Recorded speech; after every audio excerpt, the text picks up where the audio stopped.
اودس بارکه سلسله روانه چې اودس په کومو شیزونو باندې ماتېږي. نو تقریبا یو کلیپ شوی و، بعضې داسې څه پاتې و هغې کې خو دا خبره شوې وه چې یاره د سبیلین نه چې کوم خروج کېږي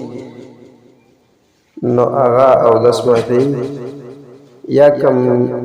دخول وشي د هغې سره هم واپس چې کوم ګند روځي نو هغه هم اودس ماتوي. نو هغه سلسله جاری وه، داسې روانه وه. اوس تقریبا هغه حالت چې یو انسان بېهوشه شي یا چې کوم دی لیونی حالت پرې راځي، جنوني داسې ټیم په ټیم باندې داسې حالت راځي چې د هغه دماغ کار نه کوي، نو داسې سړي اودس به باقي پاتې کېږي که نه به پاتې کېږي. نو که سړي باندې دونه بېهوشي یا دونه لیونتوب ظاهر شي چې هغه د خپل اندامونو د لګولو هیبت او هیئت نشي معلومولی، او یا داسې لګون د نشه وکړي تمباکو یا د بل څه چې په هغې کې هغه خپل حالت نشي معلومولی، نو بیا د ده اودس دغه حالت کې ځي، ختمیږي،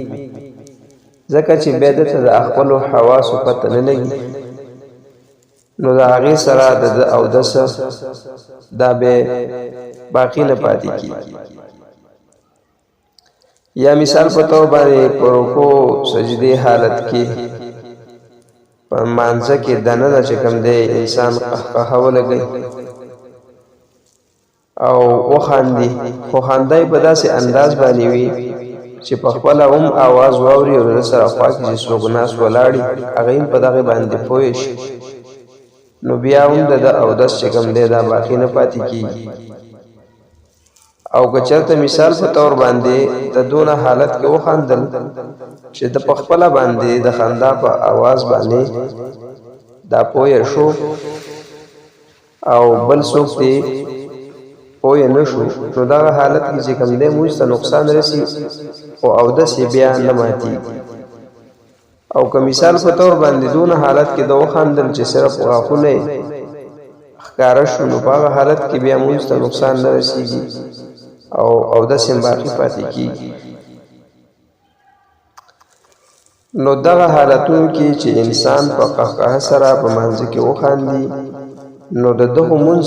هم لاړه، خو اودس ورسره هم چې کوم دی سر وخوړو اودس یې باقي پاتې نه شو. که د ده سره خوا کې کسان د اواز د خندا واوري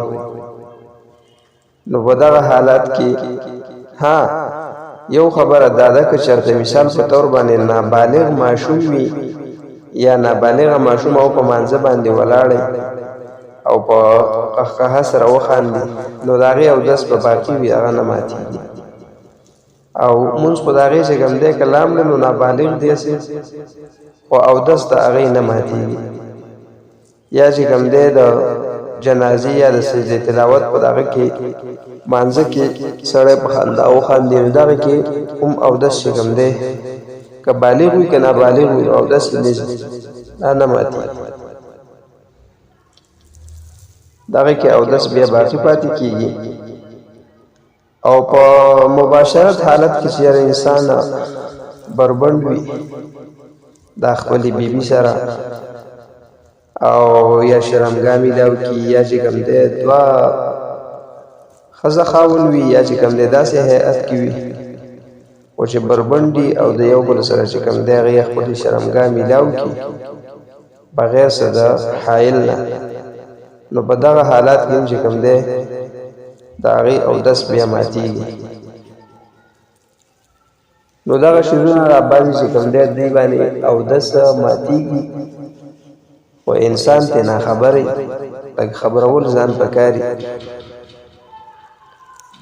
بله مسله اکثر دا وي بعضې سړی چې کوم دی د اودس نه بعد یا نوکان کټ کي یا څه زخم وي د هغه زخم نه هغه پرده غوندې لرې کړي، نو دغه حالت کې چې دی او دسته نقصان نه رسیږي. بعضې سړی داسې چې هغه لږ وهم شک کوي یاره ما خو اودس وکړو خو اودس نه پس مې نوکان اوس واړه کړه، وهم سلسله پې بیا جاري کېږي ډېره، نو دغه اودس ته څه نقصان نه ورکوي. او که چېرته مثال په طور باندې یو سړی چې کوم دی د اودس نه پس دا بربند شي، خپل لباس بدلی یا داسې چې کوم دی بل ضرورت راشي او د کپړې وباسي، نو اودس ته د باقي وي دغه حالت کې د اودس نه ماتېږي، دوباره کولو ته ضرورت نه. خو اصل خبره همدا ده چې کوم شیز نجس وي او هغه بل ته نجاست ورکوي، نو د هغې قاعده کلیه دا ده که د بدن نه مثال په طور باندې صدونه حصه پیپ یا وینه د زخم نه راوځي چې هغه ستا د بدن د هغه حصې سره ټچ شي، کومه حصه چې په تا باندې په غسل او په اودس کې وینځل لازمي دي او فرض دي، نو د هغه زخم د دغه پیپ چې د دغه چمړې سره ټچ شو نو بس ستا اودس ماتېږي. او که چېرته مثال په طور باندې زخم داسې ګهره وي په بدن کې او هغه نو یا پیپ وي کې خو بره خو نشي راختلی، نو بهر چمړې سره ټچ نشي، نو دغه حالت کې بیا اودس ته نقصان نه رسي. یا مثال په طور باندې بعضې خلک دې کې شک کوي اکثر چې دی اودس کوي نو شک وهمونه ورته کېږي یاره دا به شوی که نه به شوی،